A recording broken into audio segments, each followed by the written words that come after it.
Cool, great. Well, I guess we'll go ahead and get started. Welcome, everyone. Glad you could be here. Again, just to say one more time, as new folks have arrived, as far as access practices for today, we do have live transcription using Otter AI. So if that's supportive to you, there's a link in the chat. You can click that link and hopefully be able to view the transcription side by side with Zoom. If you have any questions about how to do that, you can direct message Chris.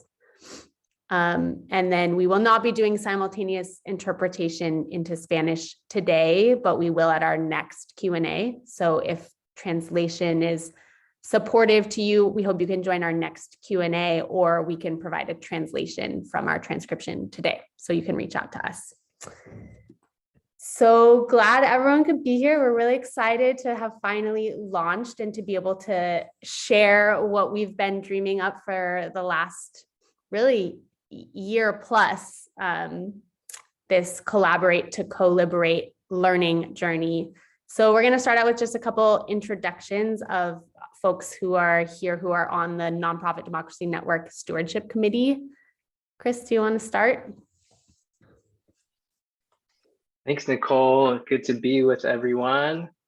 Hi, y'all. My name is Chris Tittle. Use he, him pronouns. I'm the Director of Land and Housing Justice at the Sustainable Economies Law Center, and I'm also a co-steward of the Nonprofit Democracy Network. The network has now existed in one form or another since 2017. It's a community of practice made up of people embedded in organizations across North America, across Turtle Island, and possibly even beyond.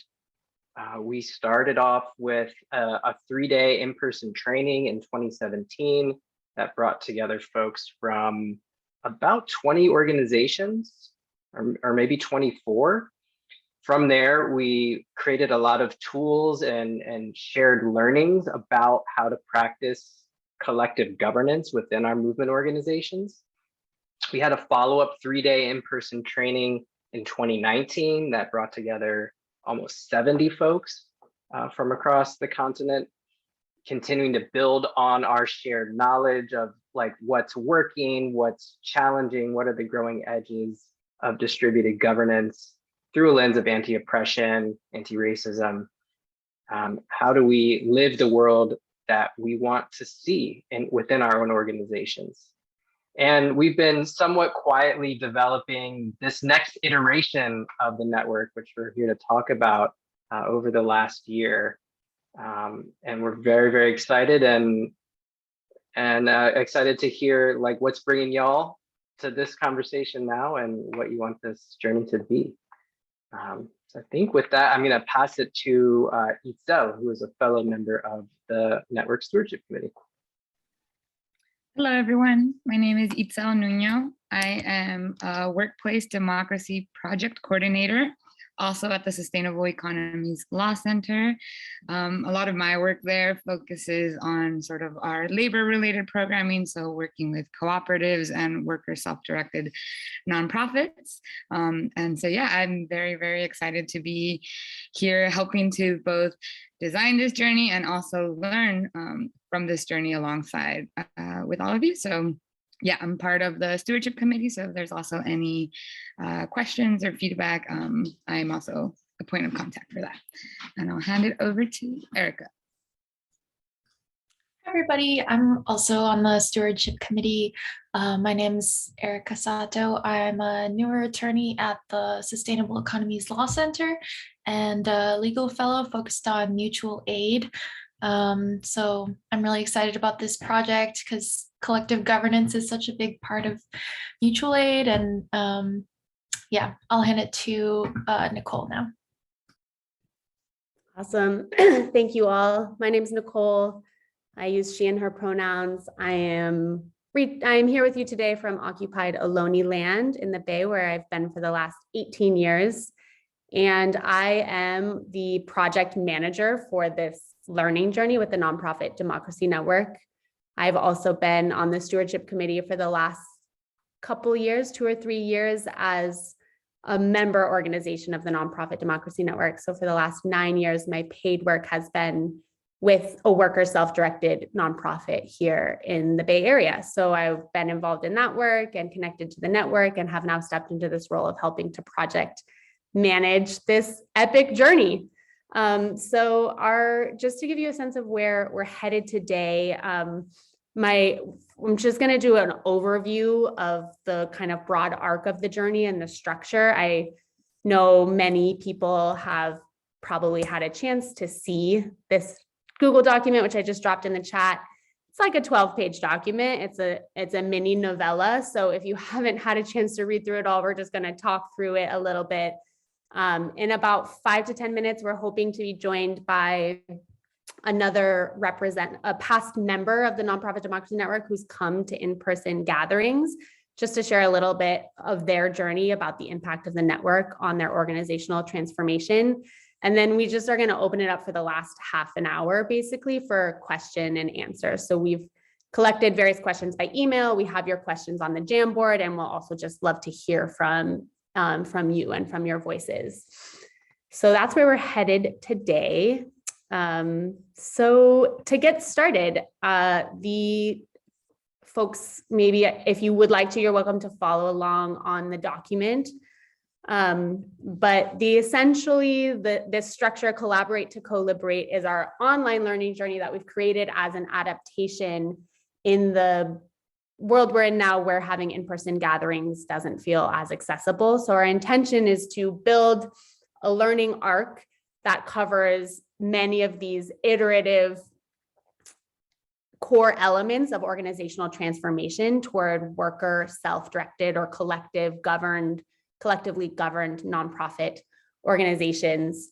So I'm sure folks probably had a chance to look at a lot of the themes and the core concepts that we're wanting to follow, but just to briefly touch on them, we really want to center and ground in the lineages of this transformational work, knowing that we're not the first folks to be doing this work. This isn't the first time this has started.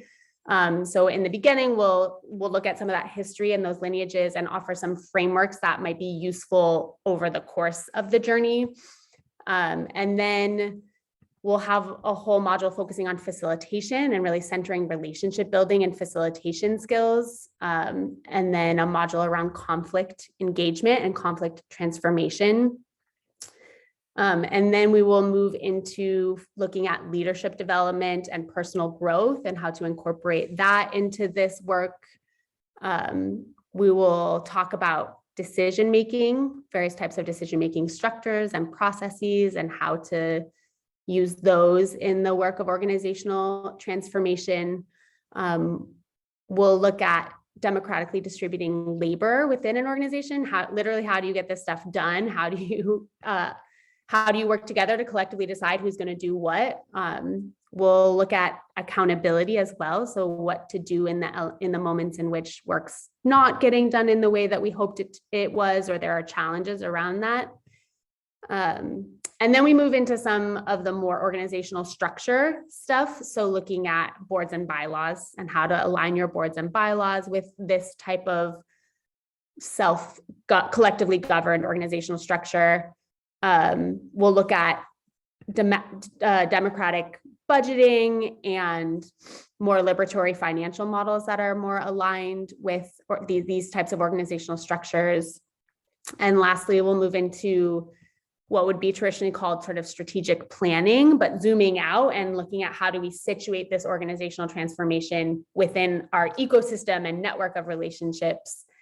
And lastly, offer some support and frameworks for how to just hold this much change in your organization. So those are many of the themes we'll cover. The intention is that it's a broad arc that builds on itself, that really centers personal and interpersonal and relational growth and transformation first and foremost, knowing that that's core to the broader organizational transformation. Within each of those modules, there's essentially a 2-hour webinar that will be facilitated by one of our guest facilitators. And I'm sure folks have had a chance to see that list. And we're also still adding a few more guest facilitators to that list. And then there will be So that's a 1-2 hour offering. And then there's a 1.5 hour, what we're calling a deep dive dialogue, but that's cohort based. So you'll be in the same cohort for the whole process. And you'll have a chance to really contextualize the content, bring it back to your organization, bring it back to your personal lived experience, and grapple with how to bring some of the ideas of that change into the organization that you're working with. So those are the core offerings for each module, just a 2-hour webinar and a 1.5 hour dialogue per month. And then there'll be lots of other optional additional ways to engage. We're planning some panel discussions so you can hear from organizations that have done this kind of work together, to hear about their experiences. We'll also be planning and coordinating what we like to call barn raisings, but they're essentially collective coaching opportunities where someone can bring a core issue that you're struggling with in your organization to the members of the network and get feedback from other folks about how to move forward with that. And we do that often. It's a really creative and successful opportunity to be in community around these kinds of, any kinds of struggles or challenges you might be facing. So those will be additional optional ways to engage, not required to participate in the journey, but a supplement to what we have to offer. And I'm sure folks have questions about when does this start and what's the actual schedule? And of course, those are core questions. We are waiting to confirm a few final facilitators, which is why we haven't released the exact schedule yet. We will be soon. But the journey starts in May, and you take a month off in between each season. So it'll be May, June, July will be our first season. And then August will be a month off for kind of rest and integration. And then September, October, November is the next season. December, rest and integration. January, February, March will be together. April will be our rest period. And then May, June, July. And then we celebrate, because we'll have been on an epic journey together and completed this year-long process with each other. So starts in May, every 3 months we take a month off. That's a little bit more. And the specific structure and of days and times will be coming out very soon as we confirm our final facilitators. The webinars will all be recorded. We know, we have people across time zones. It will be very challenging for everyone to be able to come at the same time. So the webinars are recorded, and you'll be able to watch a recording if you can't be there in person. And the dialogues, there will be lots of different options because we're in cohorts. We're going to have a big group, but we're breaking into cohorts. So you'll be able to choose a cohort time and day that will work for your schedule. So even though we don't have the concrete specifics, we do hope it'll be able to accommodate lots of different schedules, time zones, access needs in terms of childcare or work time, not work time, all of those kinds of things.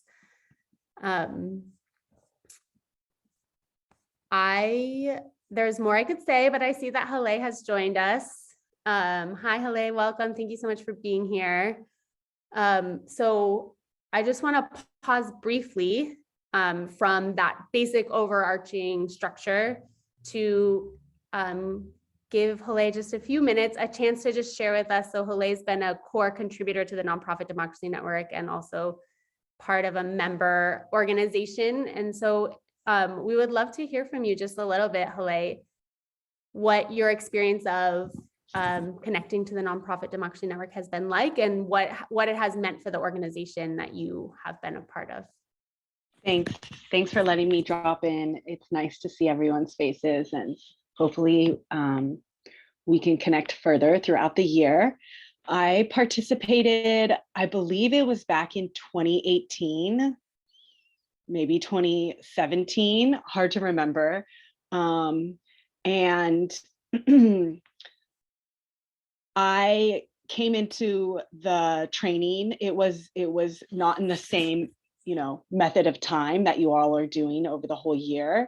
It was a different setup, just over a few weeks that we would come together in person. And I sit in a position of leadership within the organization that I work at. So that I think makes a difference about the types of changes that occurred within our organization because there was buy-in from the leadership, essentially. And there was a lot of impact that this training had on planting justice. And after I participated, Nicole and another coworker participated a couple years later. And so there's just more from that as well, but I'll share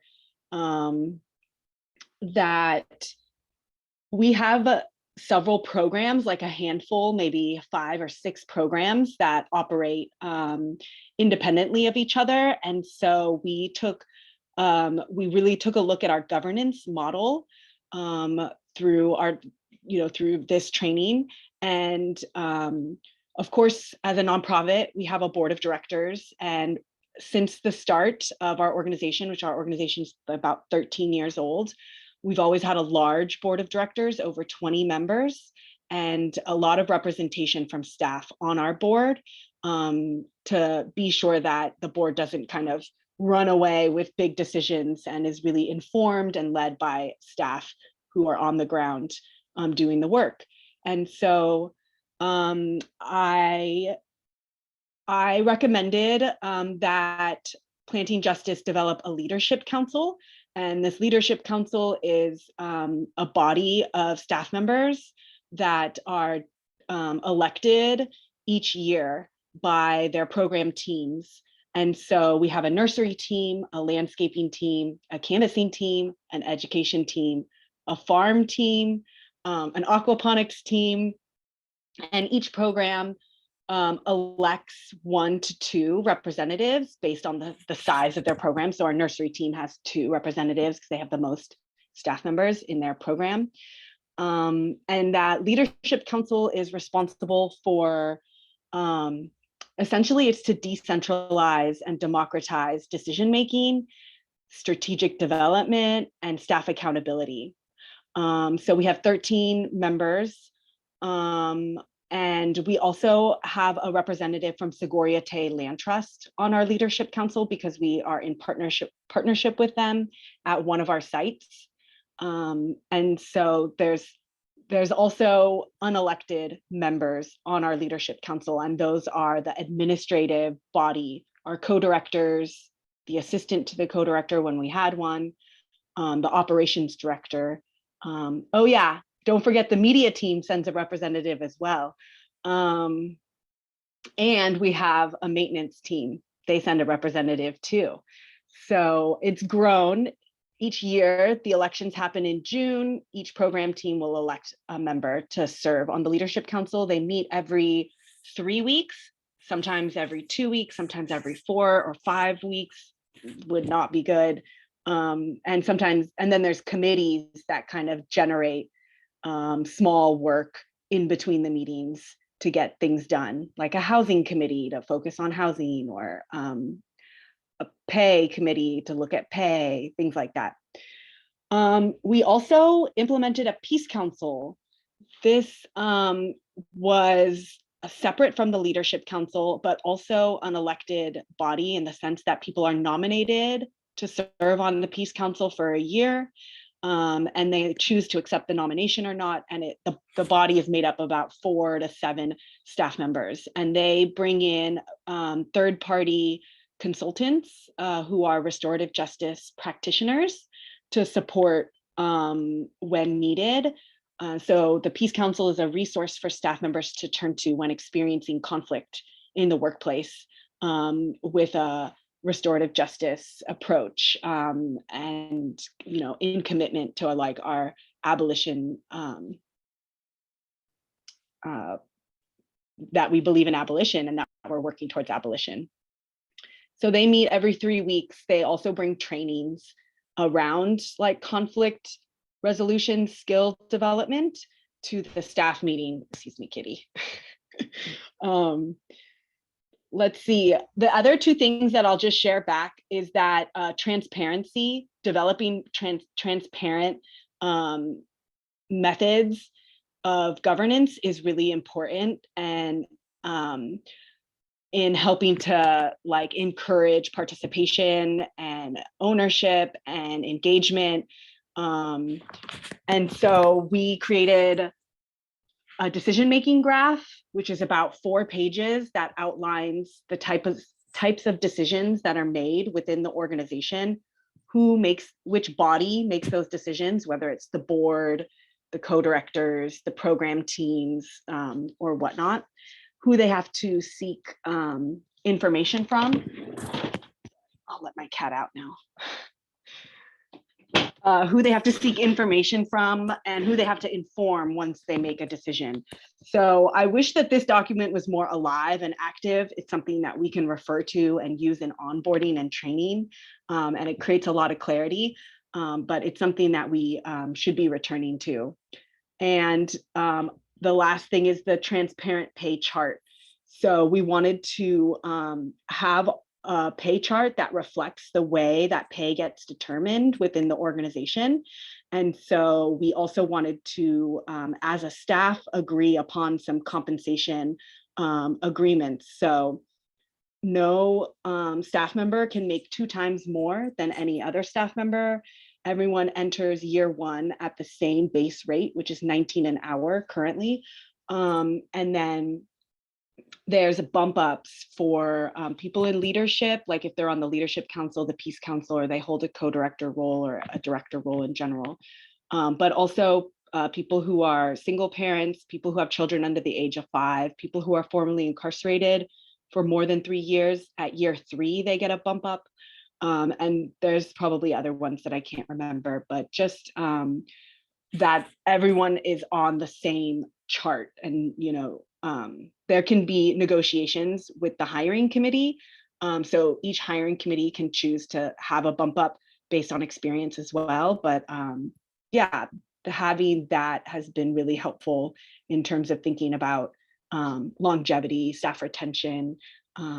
So I don't want to take up too much time, and I haven't been keeping up with the chat in case there's questions. So that's my presentation. Okay. You're good, Hilay. Thanks so much. And just to give people context, how many people do you have on staff? More than 60 employees, full-time employees. Wow. Amazing. So yeah, just in those brief stories, I heard governance, I heard conflict transformation, I heard compensation. Yeah, so many, and it's just so helpful to hear really concretely some of the examples that have come out of this visionary work of thinking about how to transition from a nonprofit to collective governance, a more hierarchical structure to a more collectively governed structure. So thank you, Hilay, for being here and for sharing your story. You're welcome to hang out longer, but no expectation, of course. I'm sure you have a full day, but it's really good to see you. Take care. I put myself on mute. So hopefully some of those examples just make a little more concrete and more alive some of what's possible and some of the themes that we'll be exploring together collectively. The last things that I will add before we just open it up for questions from you all. And again, just reviewing that explainer document together. So the cost of the learning journey is very directly tied to the true cost of what it will take to pay all of our facilitators, and the group of both the content facilitators who are facilitating the webinars and also what we're calling sense makers, or the facilitators who hold the cohort space and really see the journey all the way through. So all of the costs are just directly tied to the costs of creating this journey itself. And we have kind of a 3-part sliding scale, with the full cost, the true cost of the journey being $1,200 per person for the year. It's $100 per module. There's a solidarity rate and a redistribution rate that are kind of indexed to that. And we do really believe that organizational transformation happens best in collective communities. And so we are really encouraging and supporting folks to apply with other members of their organization together. And we'll preference folks who actually have multiple representatives from their organization in the application process. And simultaneously, we really believe that all of these modules are directly interrelated with one another. And it's not very easy to just start somewhere. There's no singular path where you just start here and you end there and you've done it. You've made it through all the transformation. It's such a iterative moving process. But so we do hope that folks we're prioritizing and prefacing folks who can commit to the full year long, which is really more like 16 months, since we're taking months off in between to give ourselves some rest and integration journey. We are hoping that folks can commit to that whole, our preference in the application process, but we still encourage you to apply if you know you can't commit to the whole thing, as we may end up opening it up to folks who can just commit to one season at a time, if there ends up being space for that. I'll name our access practices. Currently, we intend to have everything simultaneously interpreted into Spanish with live transcription, recordings of the webinars provided. There will be a couple cohorts in Spanish exclusively as there is demand for it. And all of the visual content that we create will be accessible for screen readers and folks with visual impairments. Those are our core access practices currently. If anyone has questions about those access practices or other needs that may not be met by those practices, we just encourage you to reach out, and we'll do everything in our best effort to ensure that it's as accessible as possible to everyone who's interested in participating. I think that was a ton of information. I want to pause and see if anyone else from the stewardship committee feels like I missed anything you'd want to add, anything core, and if not, we can open it up for questions.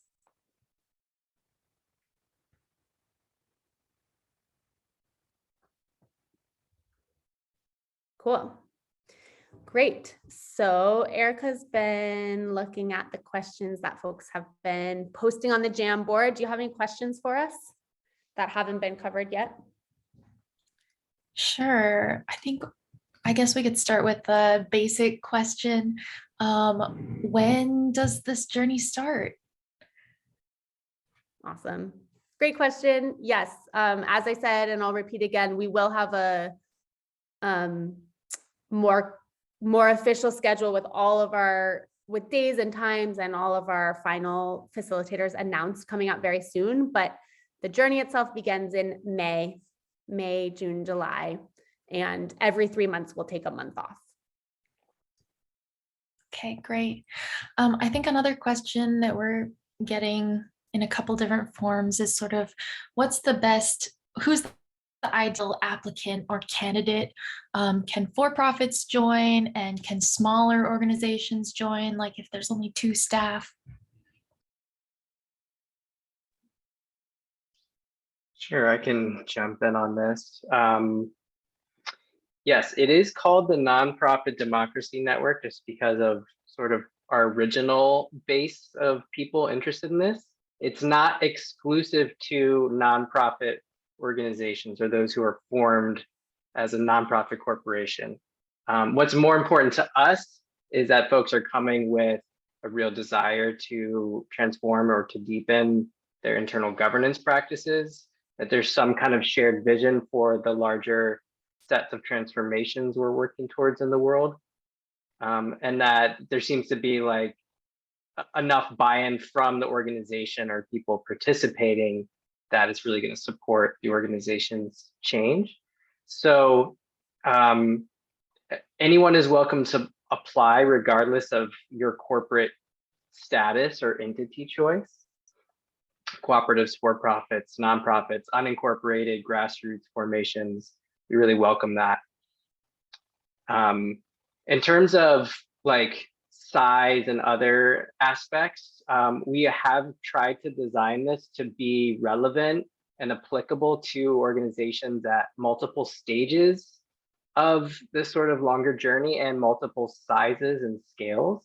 And we're hoping to be able to design cohorts within the larger learning journey to support folks connecting either with other organizations in similar life stages or sizes, or sort of across differences where that's supportive. So I would say what the ideal candidate, is not based on entity type or size per se. I think it has to do with sort of demonstrated commitment to collective governance of some kind and some general values alignment. Sort of related to that question, who within the organization is best positioned to apply for the program? And does each individual need to fill out a separate application? Yeah, I think in terms of who's best positioned within any specific organization, I would say it somewhat depends on the organization itself. Hilay spoke to the fact that it was useful for planting justice to have people in leadership positions participating in the network. So for planting justice, that I think was useful for them.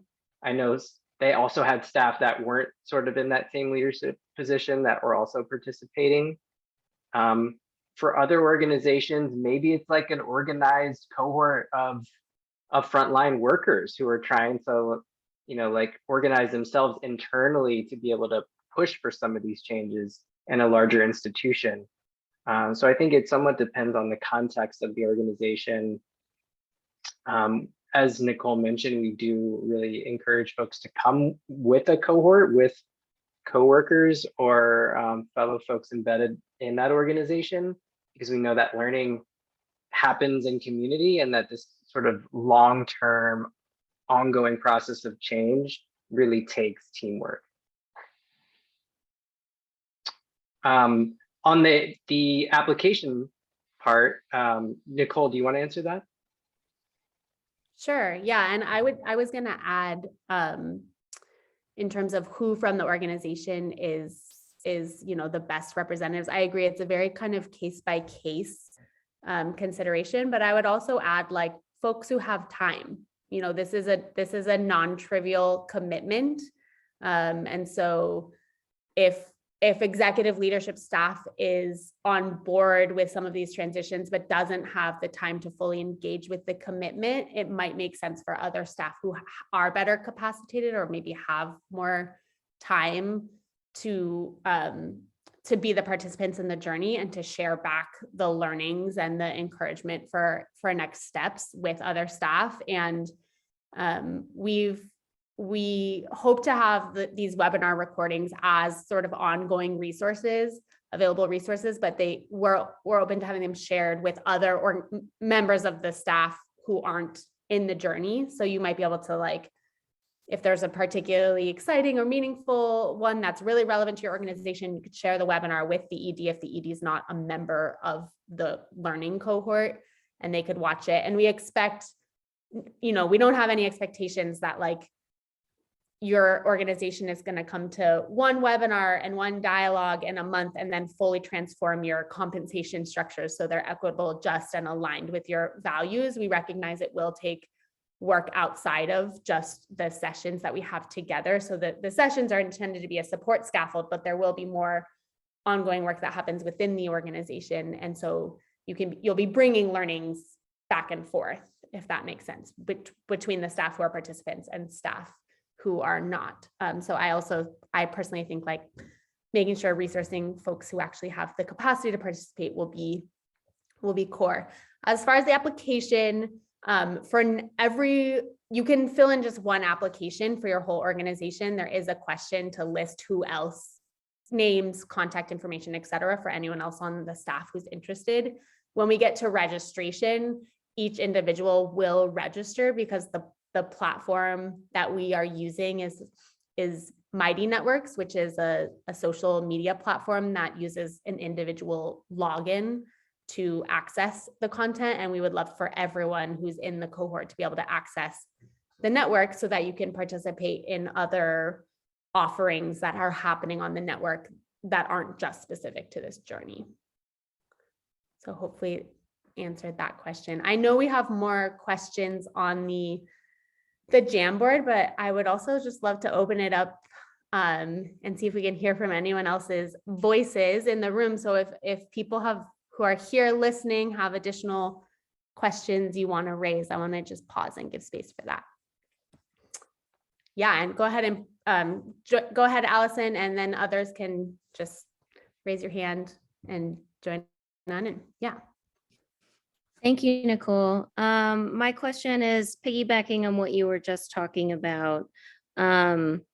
With, we have multiple staff members on our team who might be a good fit, but with such a small team, I don't know that we could commit to everyone being involved the whole way through. Is it possible for us to tag team our staff members so that we have like one full participation within the organization, but for the ones that are most relevant to sessions that are most relevant to my position, I would be our representative. For other sessions that are more applicable to other staff members, could they come in and participate in those sessions? And then we would plan to share the learnings with the team outside of that time. Yeah, that's a great question. My instinct is yes. I mean, that's not something that we've talked about as a stewardship committee, but our intention is like not to make it harder. Our intention is to make the information as accessible to organizations. And so whatever structure will work for you, as long as there's some continuity and there's because we do simultaneously, one of our core intentions is to be building relationships among cohort participants, because we do believe in the power of those relationships to support both personal and organizational transformation. So some continuity is of value, but not to the level of like putting a burden on a low resource organization. So I think we're very open to creative participation structures like that would make it more accessible, both financially and also just time wise. And we would just want to so definitely encourage you to apply if you decide to, and we would just work together creatively to think about like how to put you in a cohort. Maybe there's other groups that also want to do something like that, and we can group you together in that kind of way. So hope that answers your question. And Leslie, did you raise your hand? Yeah, thought so. Thank you. Actually, I had two questions, and one of them was the previous question was, can we tag team through the process, just because there are again our own capacity just to be able to find the time throughout, and likewise we would be sharing with each other. So we've been around like 6 years, but just going for our 501c3 now. Sorry, we're a restorative justice organization, and we do everything from community building to harm repair to work in schools to we're all facilitators. We've always worked on in a consensus. Our decision making has always been consensus based, but the going 501c3 is more than a little bit daunting, and we were so excited to find your information to know, oh, it's possible to have a structure that's not your traditional structure. So I guess we're small in our capacity, but we envision our capacity really building in the next couple of years, which is why I think it'd be really helpful for us to really, even though a lot of the internal things, I think we're there, but just on an administrative level is where we probably need certainly a certain amount of support just to understand how we can work administratively as we grow. So what is my question? Connected to the tag teaming, when you have your modules, when you have your modules month by month, if we have questions that really aren't going to get covered for another 6 months, are we able to bring those up with you? I guess that was my question. Yeah, thank you, Leslie. Those are great questions, and good to hear a little bit more about where y'all are coming from. At the core of what we're trying to bring together here is a community of practitioners and co-learners. And so we're going to be playing with different ways to support folks to be in dialogue with one another over the course of either a season or the entire journey.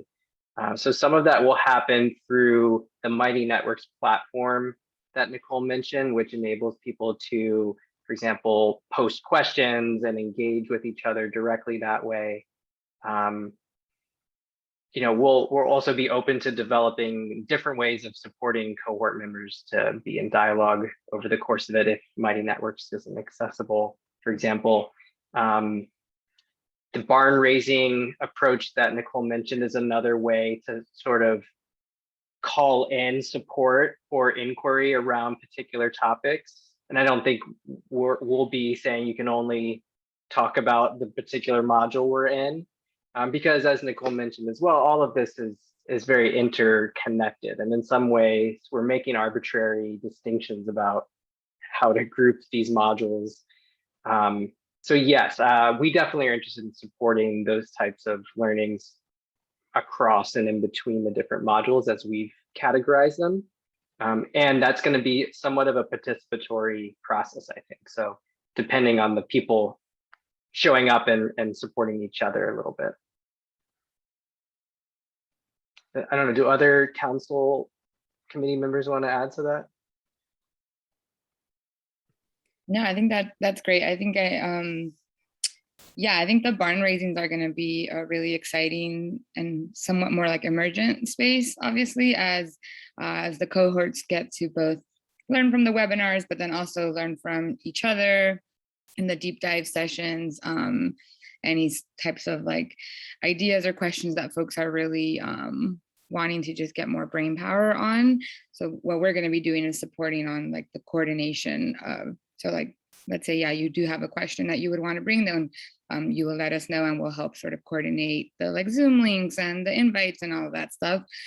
So then any of the other participants who are either interested in that conversation or also have the same questions will also be joining. So as we mentioned, we have these sort of two standing activities that will happen each month, but we really want to also be encouraging conversation and collaboration across all of the participants.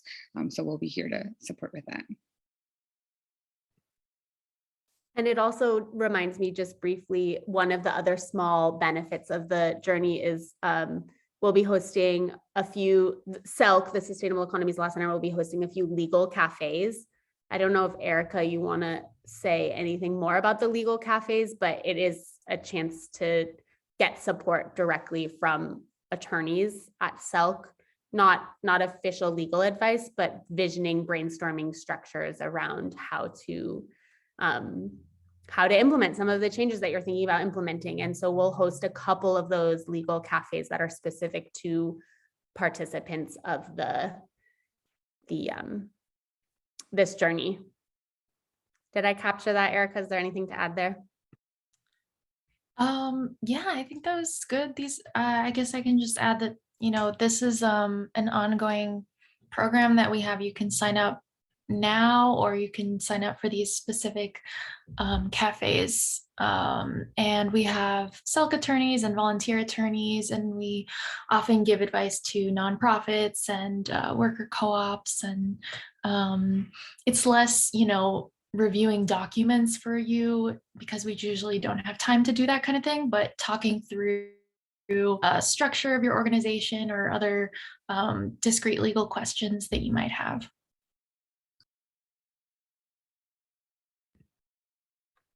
Cool, thank you. I see Tom has a question. Has their hand Nicole. raised?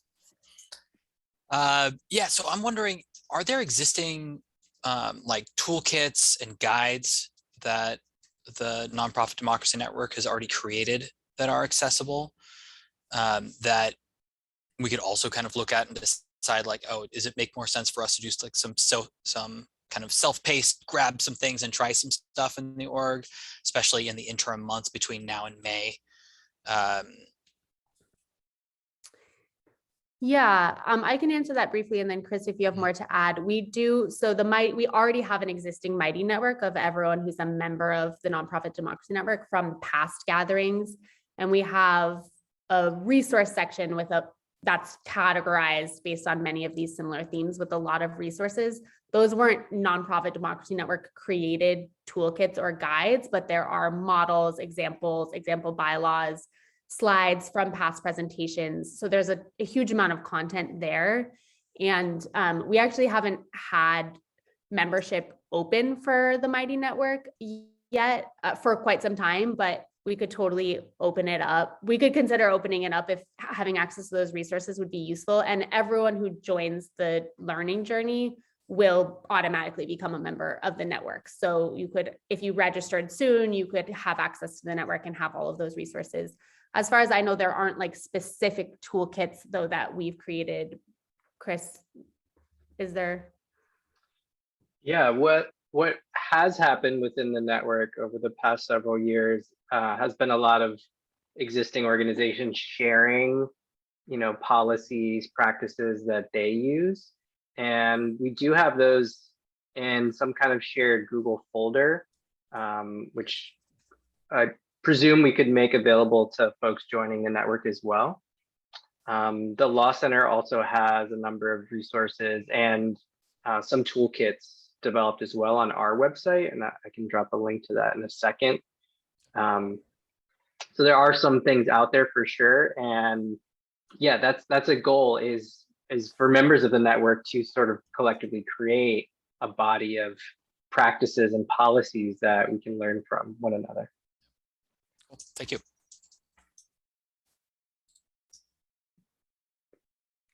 Great questions, folks. Keep them coming. Any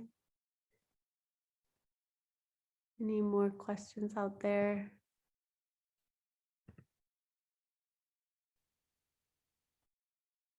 Erica, any more from our Jamboard that feel important? We probably have time for like maybe 2 or 3 more questions.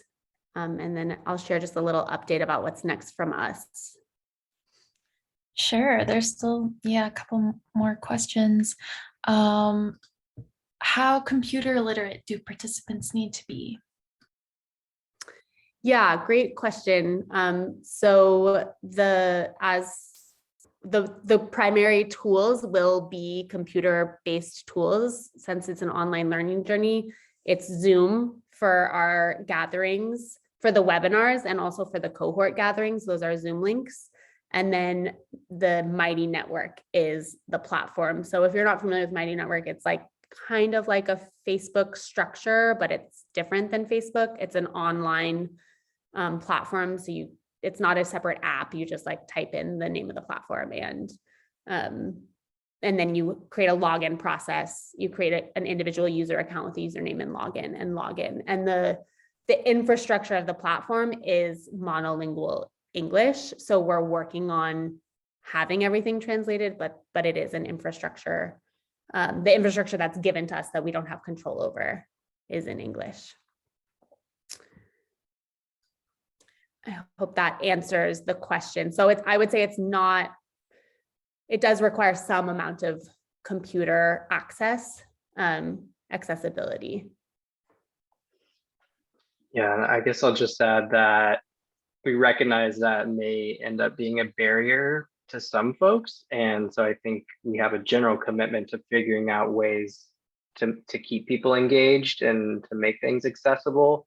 So we will be open to brainstorming ways around some of those barriers.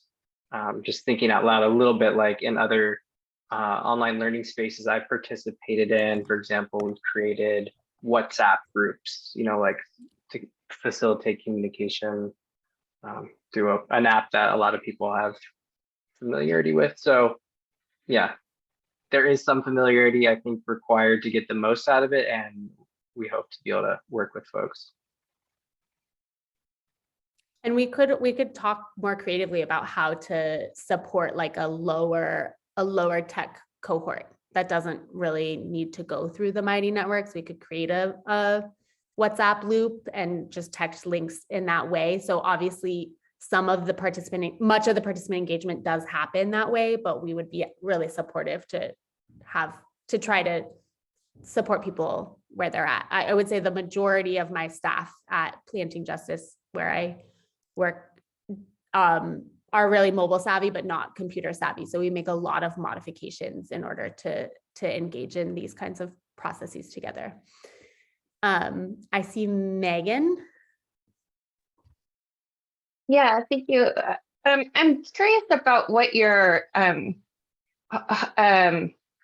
to think of how to frame this, like what you're hoping to see. How will you know that it's going well or working? Like, what are you hoping that will come out of this? Great question. You're asking the same questions we are. Yeah, I mean, we've been talking about potentially some more intentionally structured, how to build in more intentionally structured evaluations, like of what we think success will be and how to measure that. But core is really the relationship building and the strengthening and breathing life into the network, knowing that organizational transformation happens on its own timeline and its own process. But if we can build relationships among folks, practitioners in this work, so that can sustain longer than just the module itself to support the ongoing practice of being in transformation together. What would other folks add?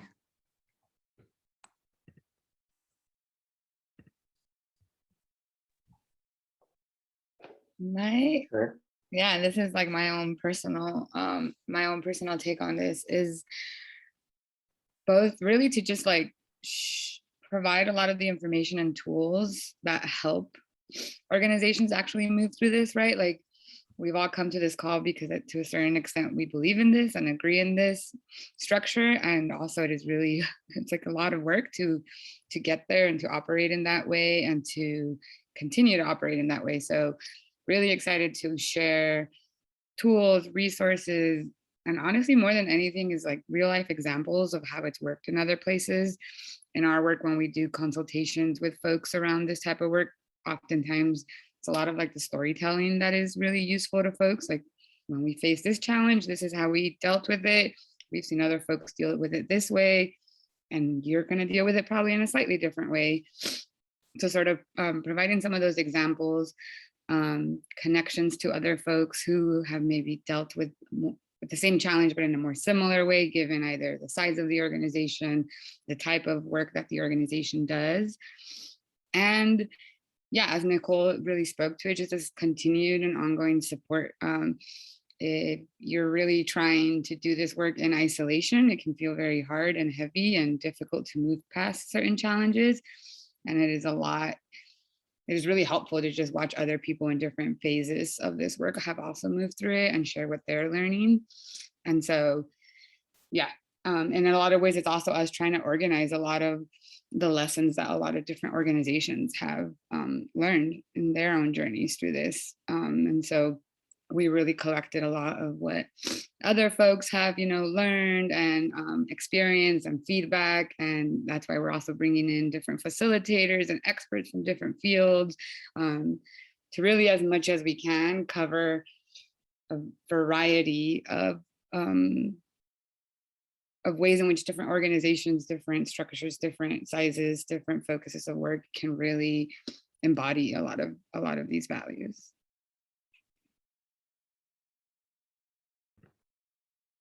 Thanks, Itzel. So I want to be mindful of time. We have 2 minutes left. So just to name some next steps from us, really appreciate everyone being here and for your thoughtful questions. They really help us think more about how to structure and envision this journey collaboratively with you all. In the next couple of weeks, we hope to have a final announcement with a few additional facilitators, as well as the more specific schedule.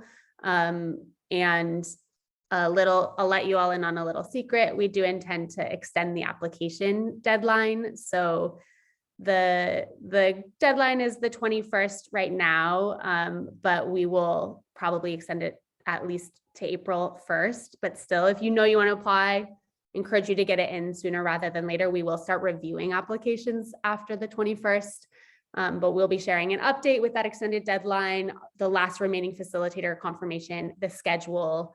As Chris dropped in the chat, if cost is a barrier for your organization, please reach out to us, we want to support as many folks to participate as possible.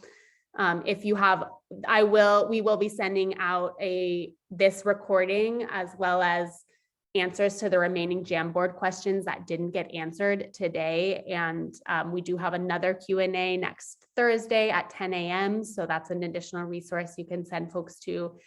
You can also reach out directly. Chris is going to put my email in the chat. You can reach out to me directly. I'm Nicole at nonprofitdemocracynetwork.org. And yeah, just wanted to name, we would be remiss in not naming that there are many other folks who have supported the stewardship committee and breathing this thing to life who have not been here today. So we're grateful for their contributions and their efforts too. And there's many hands and many hearts breathing this to life here together. And thank you all for joining us. It's very including nice some other hear folks from you. on the call here. Just a shout out, some old timers in the network. Thanks y'all for being here. Have a nice afternoon, everyone. Thanks y'all. Bye-bye.